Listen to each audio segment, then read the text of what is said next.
What's up guys, welcome back. This week we're back on the Challenger. As you can see behind me, we got our motors back from the B blasters. We got new crankshafts, counterbalance shaft, new gasket kit. So this puppy's ready to be assembled. So we're gonna get going on that. We're just gonna set up a time lapse so you guys can watch it because we've already went over how to assemble a 787. You can watch the video link above here. In the meantime, we're gonna get to work, so enjoy the video. All right, so as we said, I have the cases ready to go. New cranks, counterbalance, top end, everything. I have all of my bolts wire wheeled. They look like brand new. One box for each engine.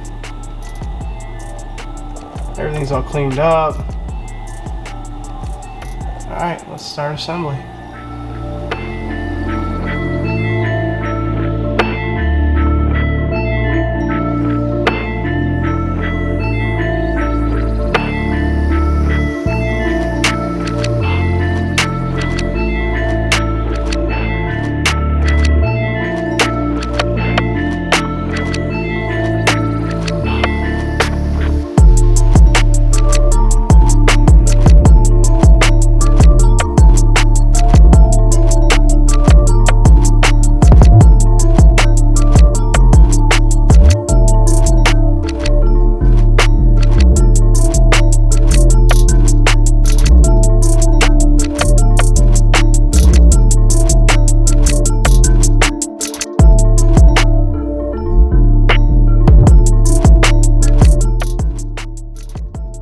Alright, so I just want to show this really quick. I got that soda blaster and I'm soda blasting pretty much everything I can now. Look how clean that mag is and that flywheel. It's like brand new.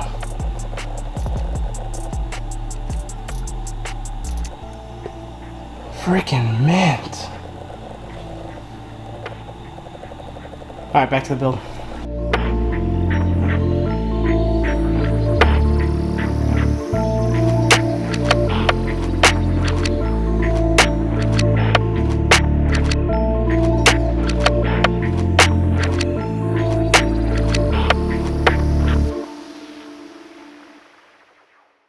Okay, so now we have our engines completely rebuilt. We have to go after our fuel system, so we're gonna rebuild carbs.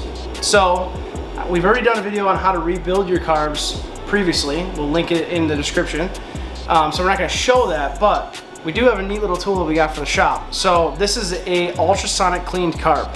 It looks pretty rough because we left it in the ultrasonic cleaner long enough to get most of the paint off, which then we bring over to our new toy, which is our bead blaster. That is full of sodium blast, so it's sodium media, which means that it is dissolvable by water. So anything that we get in any of the orifices of the carbs, we can put back in an ultrasonic cleaner with some just regular distilled water and get all of it dissolved and out of the carburetor. But this is how it looks when it comes out of the bead blaster and out of the ultrasonic cleaner. Completely raw aluminum. Very clean. Everything in the carb is clean. And we also started putting new Welch plugs into our carburetors because we found that when you leave them in heat and the ultrasonic cleaner for like over a half hour, which we normally don't do, but we did it this time to get the paint off, it loosens up these Welch plugs to where we pried on it a little bit and it popped right out. So I'll link the part number for the Welch plugs in the description because it took me a while to find it and it might help somebody else out. But we're putting new Welch plugs in too, and we're bead blasting everything that goes in anything. In-house, baby. Everything. It's like Christmas in August.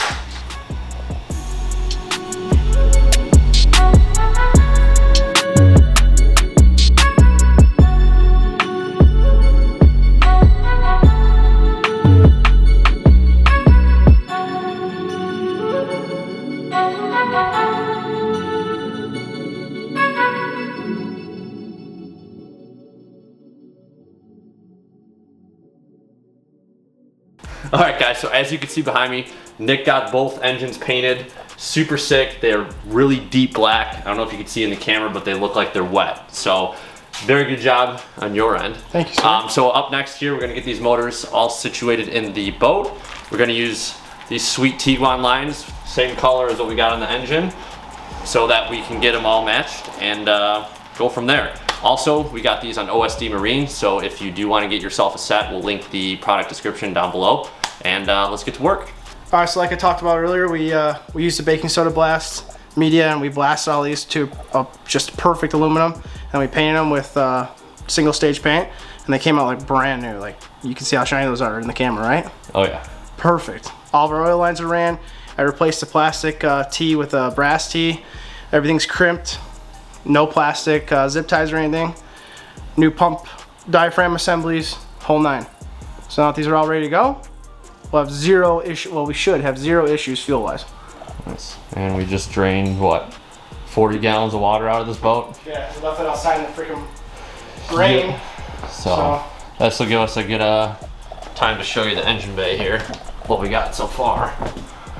It turned out pretty clean. Just, it's a little bit dirtier now because the water made some stuff in the front bow run back, but yeah, we can take care of that later. Got the water boxes in there as well, powder coated. And there's a little teaser for you. So we're gonna get to work and put some engines in. So all these lines are called Tiguan lines. I might not be pronouncing it correctly, but that's how I pronounce it. And they're oil safe, so you can't just like go to Home Depot or something. I see a couple people, I'm not like knocking them or anything, but I see a couple people, they're using like the braided lines, the clear ones from Home Depot. Those aren't oil rated. They're gonna swell up over time. If you did like a restoration over like if you do one over the winter and you put oil in it, by like probably July, they'll be swollen and they get burst. So definitely go on OSD Marine and buy some Tiguan lines. I think these are 12 mil. I think the oil feeds are 12 mil. And then the water's 8, and the oil injection is 6 mil. So he has all those. I get them right from him. And then I use single ear clamps to clamp it instead of zip ties, because I think zip ties look like poo. We don't like poo. I don't like poo. The dink of poo. I bought the boat and it looked like poo. I don't need to keep it looking like poo. Just make sure you don't buy like a really tight single ear clamp. This one's got like kind of loose to it. It looks like it's too small, but it's not once it goes around the plastic. So that crimps it enough, but it doesn't over crimp it, because I know somebody's gonna be like, yo man, they put zip ties on there so it doesn't cut the lines. You're gonna cut a line. No, I'm not. Calm down. If you crank that soul, now what? Crank that soul, now what? If you have a boat and you're changing the oil lines on it and you're still using the oil injection system, which you should be, because a premix boat would suck. Wouldn't that blow? That would blow. Ew, you got, wait a minute, dude, I got some premix in here first. Anyways, there is springs that keep the oil injection lines from crimping on itself, which I can't freaking get out. So you have to remove the springs first. Pro tip. Yeah, well, the other pro tip is that if you're gonna do new lines, we're just putting the old filters in play right now because we forgot to order filters and we're just idiot. Well, I'm an idiot and whatever. So I leave these long so that after the engines are installed, then I can put them and cut them to length.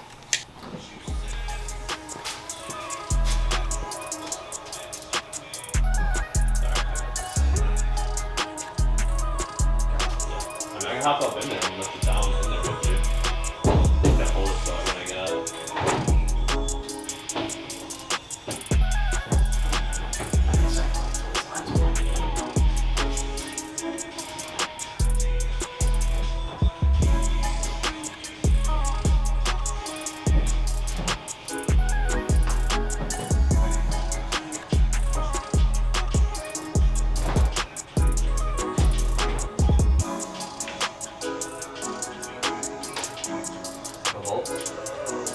No bolts down there? No.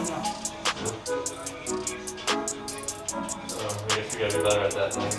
Oh, you got it, I'll hop up there. Hold on, let's just spin it this way.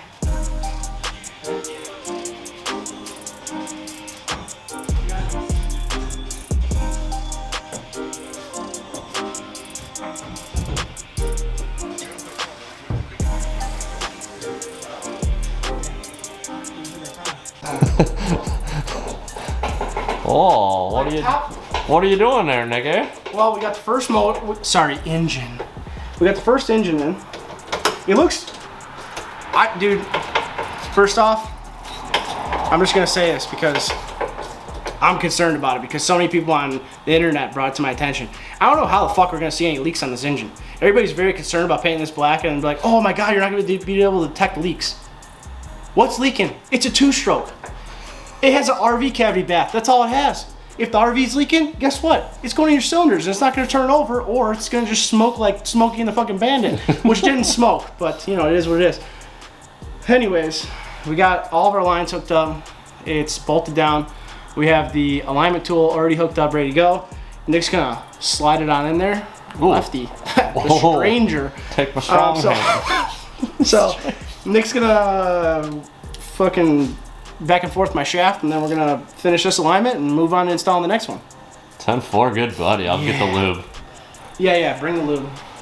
All right, so as Nick was saying, we got the alignment tool all nestled in there, ready to do its job. Oh, a little chin action there. It's pretty mint, dude. Nick's still pretty mint or what? No, I cracked the bolt loose and I just freaking shattered my elbow. Blood, sweat, and beers. All right, well, we'll check in after we get this one aligned. All of our lines are hooked up. Starter's got power to it, grounded out. Everything's still taped off, so we're gonna drop everything down it. Engines are in. They look awesome. They're black, so we're never gonna see leaks, which is gonna suck, but it is what it is. It's aligned. The alignment's perfect on them. So off camera, because we've done the jet ski installs and everything else, I'm gonna do all the exhaust, carbs, everything, hook up fuel lines. So on like the end video, you guys will see the full engine bay. But as far as mechanical goes, we're done. Check the box. Check the box, dude. Woo. All right, guys, thanks for watching that video. We know it was pretty lengthy, but we just wanted to go over the details of the install. Like Nick said, we got both motors in. They're both aligned. Black paint looks mint. So on next week's video, we're gonna go ahead and start to reinstall all the interior. If you haven't seen the video before that where we recover the seats, watch that, it'll catch you up. But next week, we're gonna get the whole interior reinstalled, new dash, new gauges, new grab bars, stereo and speakers. So we're getting closer. Patience, guys, we appreciate it. So we'll see you on the next video. Thanks.